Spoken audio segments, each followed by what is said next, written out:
Today is August 9th, 1995. Survivor Abe Milechman. Interviewer Naomi Rappaport. City, South Fallsburg, State, New York. Country, USA. Language, English.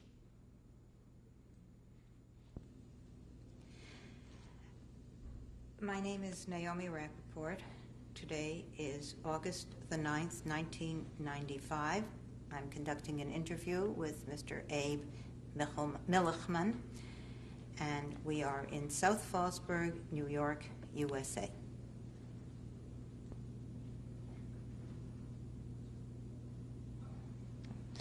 Thank you very much for coming here today, Mr. Milechman, to share your story. I'd like to start with your name, and could you please spell it? Yeah, my name is Abe, A-B-E.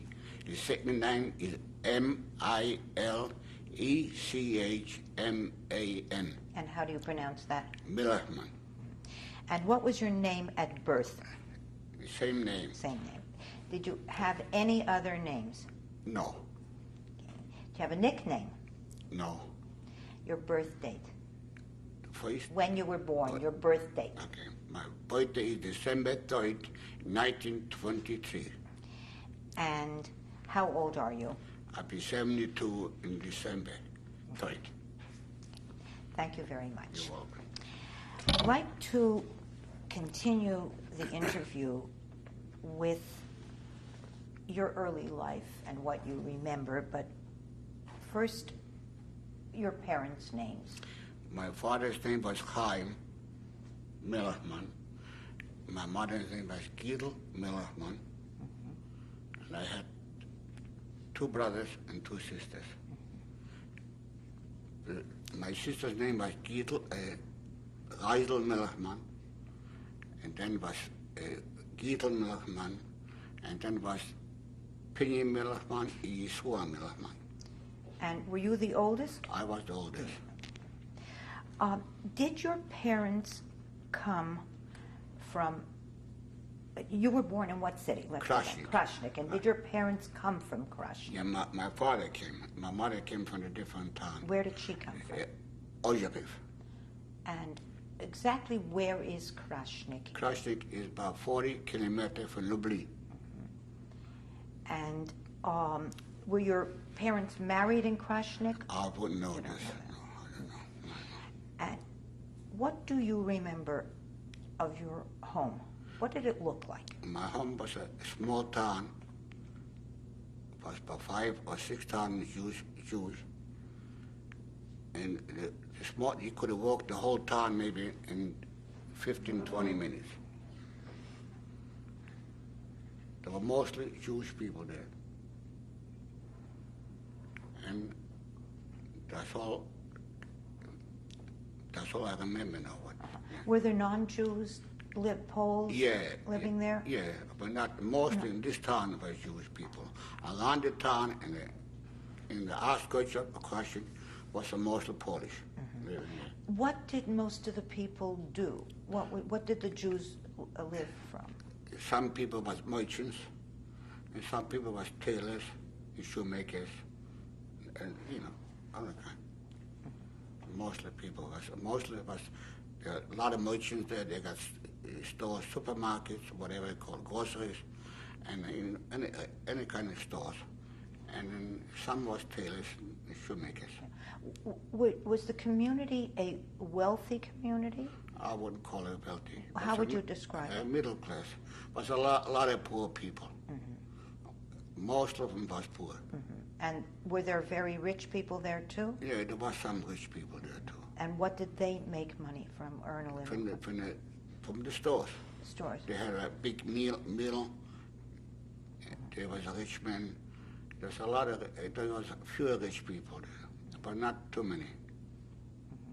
Mm-hmm. And what kind of house did you live in? What I remember, in the beginning, we lived in a small apartment. And then I remember my father and mother built a house. And we had a nice little house. It was a 2-room house, upstairs and downstairs. And were you the only ones who lived there? Yeah, no, my father took in the end of his. She was blind, and she stood by us too. We slept upstairs in the bedroom, all of us, In one room? in one room. And downstairs was the kitchen, the oven for they baked the bread, and the woman lived there too, the blind woman lived with us there. Your parents shared a room with the children? Yeah, all of us, all 5 of us, was in one room. When Till they was born. But the little ones wasn't born beginning. When they was born, they all lived in one room. when you built that house, was that built after you were born? Yeah, the house must have been built 36 or 35, those days, or 37. So you were about 15 years old? No, less Less than that. Less than that. Did your house have electricity? We had electricity in the 1938, not before this. How about water, running water? No water. Where did the water come It from? used to come from the well. People used to bring 2 pails of water. They carried in. What people? And the poor people, they get extra amount of money for they bought the water into the house. We had a big bowl and with a cup, and that's why we had water. Was that both drinking and washing water? That's all of that, that's all. And how about bathrooms? Bathroom, no bathroom. The bathroom was outside, outdoor bathroom. Must have walked maybe a few steps outside. And nighttime we had to get dressed to go outside to do number 2. Number 1 we did in the house. We had a big pot to do it. Was the pot kept in a separate room, or No, right in the middle, right in the middle of the floor. in the bedroom? In the bedroom. What was your father's occupation? My father, he was a merchant. He used to buy wheat from the peasant and bring it to a wholesale place. He sold it. He made some money in this. And then this he did a whole week. Saturday night, it was like the higher horse wagon. They want to go different town. He bought merchandise. He bought it there. He went Saturday night. He came back Monday morning. And what did he do with the merchandise? He sold it there, and he bought other merchandise from there to bring that to the town. So he worked 6 days a week. 6 days a week. Did anyone work with him? No. And did your mother work? No. Did your mother have anybody help her in the house? No. No. My mother died when I was maybe 4 years old, 4 or 5 years old, and then he remarried, and then he had the 2 boys with him. My mother died at Boyd. She had twins, a boy and a girl. And she died in Warsaw. She came back. My father one day and brought back the two children, and he gave it to nurse them. A wet nurse, too. Wet nurse. And one girl lived till Hitler killed him, and the boy died. He was 8 days old after the birth. And then your father remarried. He remarried, and he had the 2 boys. Did you go to school in... Yeah, we went part Polish school and part Hebrew school, Yiddish. On the same day? In the morning you went? Yeah. When you say Polish school, Yeah. was it a Jewish Polish public school No, it was or a regular? It was a regular Polish school. And were there Polish children there as Yeah. well? Yeah. And But who were the teachers? I don't remember. I mean, were Polish. They were Polish Yeah, teachers. Polish, yeah. And what was the atmosphere like? It wasn't pleasant to go with the Polish kids. They used to call us name. They used to say, we killed Jesus. And, it wasn't pleasant. Mostly I went to Haide, the Hebrew school, and we had no problem then. But in Hebrew school, you were not learning the same thing as in the public school? No. Public school only teach you Polish. How did the day work out? The day we went to Hebrew school mostly a whole day. Only some days we went to Polish school for half a day. And I'm sorry I interrupted you, but you started to say in the Cheder, in the Hebrew school or the Jewish school, you Yeah. learned what? I'm Jewish mostly. Like what? Reading and writing. I mean, you know, from ABC in Hebrew. Was it a religious school? But yes, yeah. No girls in there, only boys. Only boys. And was there much davening, much praying? Much I mean, in the beginning, in the Hebrew school, you start to go when you're 3 years old. And, you know, you keep on going till I mean, I didn't go to yeshiva yet, I was too young. I started to go, but I was too young. And then you go all the way up, you know, to yeshiva until you finish. And what did you study in the Polish school? Same thing, from ABC, you know, to read and to write. I see. You say that the Polish children were not easy to live with. No. They used to beat you up. They used to throw stones on you. They used to call your name. And what did the teachers do? Not too much. Not too much. In your own home, Yeah, was your father very religious? yeah. He used to have a beard. And when I was little, till the war broke out, I used to wear the pies. But till Hitler came in. Was he a chassid? Yeah, he was a Lubliner Chassid. Lubliner chassid. Right. And who was the Lubliner Rebbe? Shlomo Eige, Rab Shlomo Eige. Yeah. What kind of clothes did your father wear? But like the long Kapata? capote with a hat. We never wear without a hat in the house either. Nobody wore. We only wore a hat in the house either. He was good. He came home Friday night at 4 o'clock. By Shabbos till Saturday night. That's all we know. He had to go to school and come home, and that's all. How about when he went to work? Did he wear the capote when he went to work? He wore a long, not the same capote what he wore Saturday. He wore a long capote anyway, not the fancy capote. Did that distinguish him from the Poles? Of course, Yeah. he wear a beard. You know, most of Paul you never saw wear a beard. You know, but you can tell he is Jewish. What language did you speak at home? Jewish. Most of the time. Sometimes Polish. 90% Jewish. Did you speak Polish in the Polish school? Yeah. Did you speak Polish well? Not well, no. And at home, how were holidays celebrated? What were your favorite holidays? Every holiday in the book we celebrate. Tisha B'Av, Langa B'Omer, Passover, Shavuos, of course the high holidays, Rosh Hashanah, Yom Kippur. Every holiday in the book we celebrate.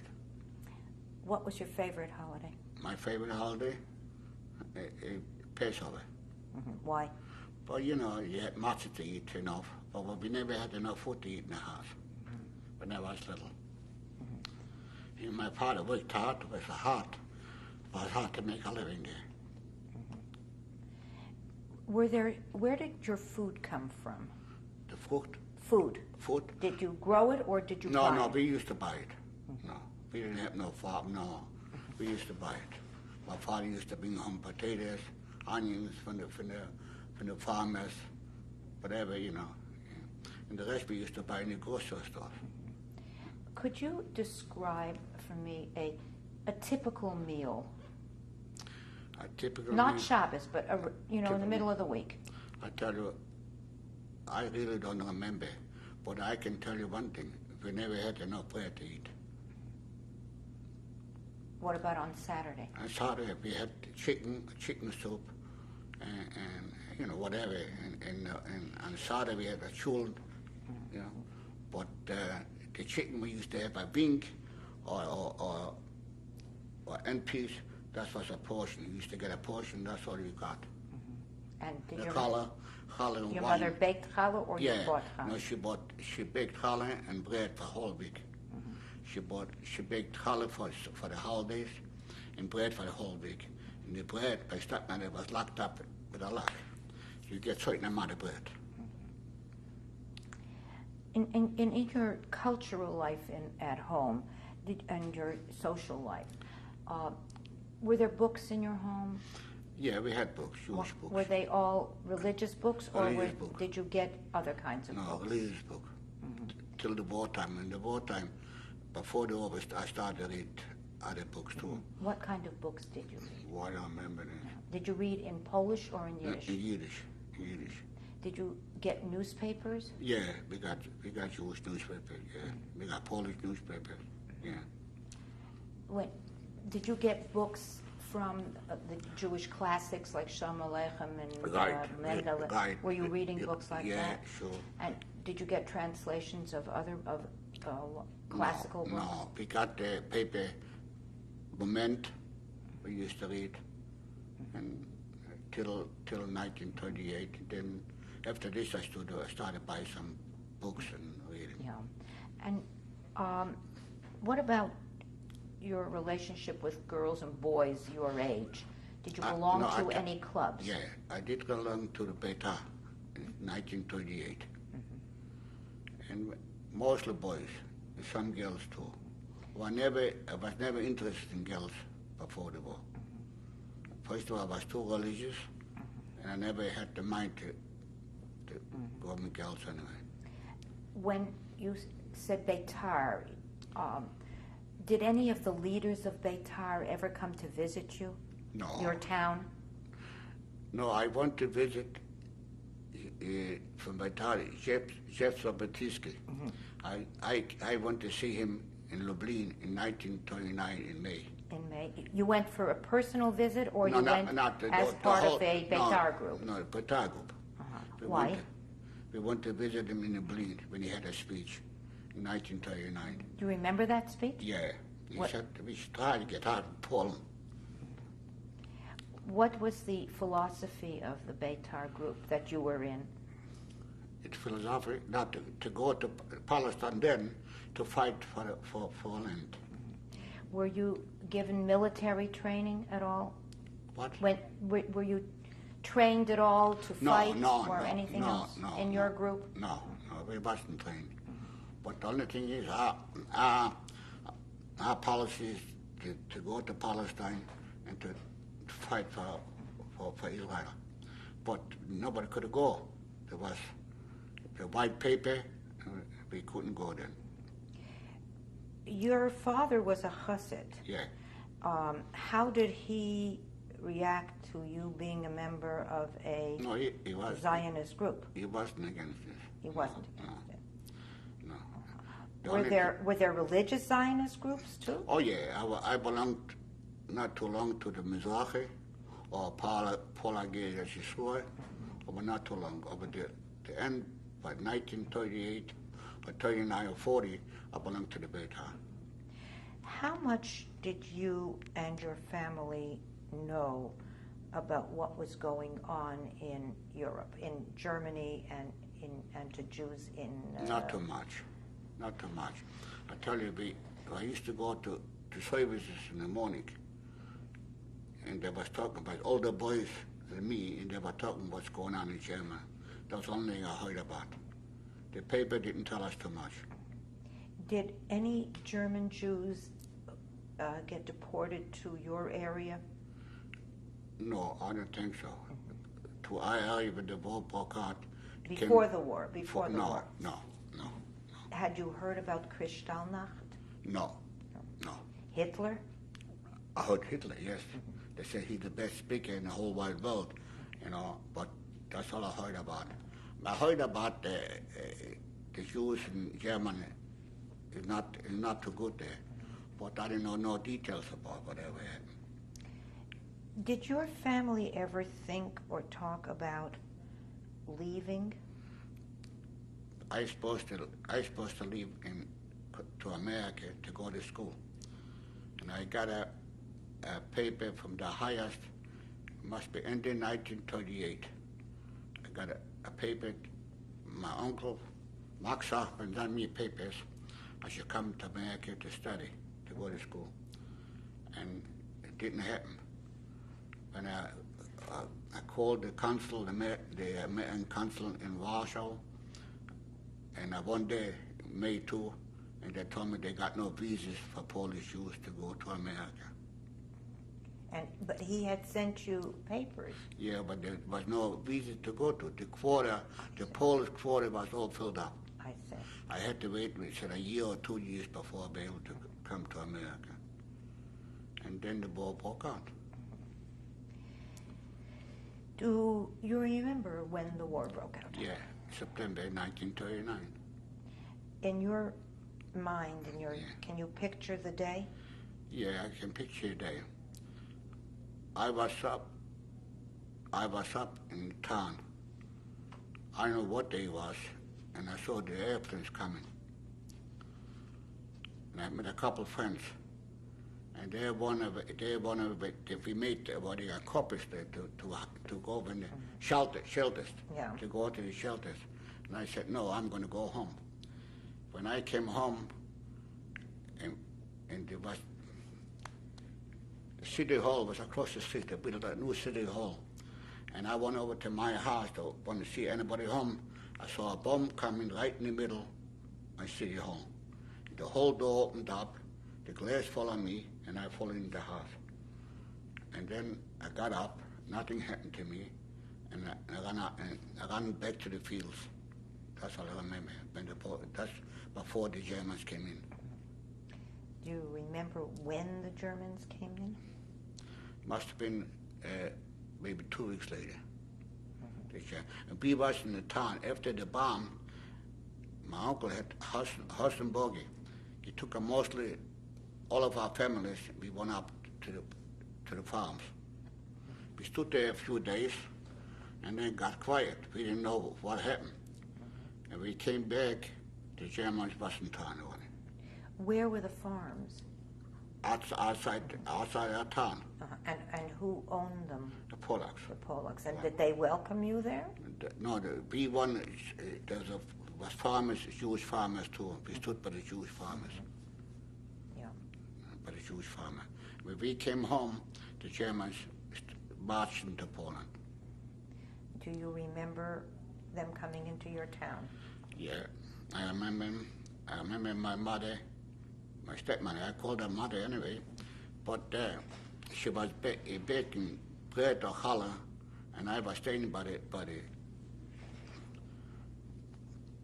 I was staying outside and selling to the Germans for shilling, for whatever money, German money, in which, for a few days. They kept on marching through the German army, and I used to sell them bread, challah, cookies, and that's all. That's what they were marching. When did life begin to change? Soon they walked in, they made a Judenrat. The Judenrat started to send out papers to go to work. And then I remember they made us wear the armband with the Jewish star. What color? Eh? What color? Because it was blue and white and Jewish star. And then we couldn't walk on the sidewalk. If a German walks on the sidewalk, you have to go down and gutter. You have to pick up your hat, bark for him. Some Germans, he said, why you bothering me to hit me? If I didn't take off the hat, they hit me. We was afraid to go even up to the main street. We lived behind at the end of the street, the end of the town, by a river. And whenever I walked up and go up to the town, if I didn't pick my head up with the head, bent board for them, they hit me. And if I did, they hit me anyway. That's what happened. And then they started to go to work. Every day you had to go, and every place to go to work, by the army or by the SS, wherever they send you to work. And at night time you used to come back. When you say they, who sent The German, the Judenrat. The Judenrat Right. sent you to work. Right. Let's go back a little bit to the Judenrat. Right. What did you know about them? Who was the Judenrat? they was the oldest from town and the richest people in town. That's what I think. And there's not papers to go to work. Were they people who were involved in the Kahila before? Some of them, yes. Yeah. Some of them, yes. Some no. Some, yeah. And then all of a sudden, one night, they picked up the most beautiful boys from town, 17 boys. They sent them away. We never know where they come along. We never know where they disappeared.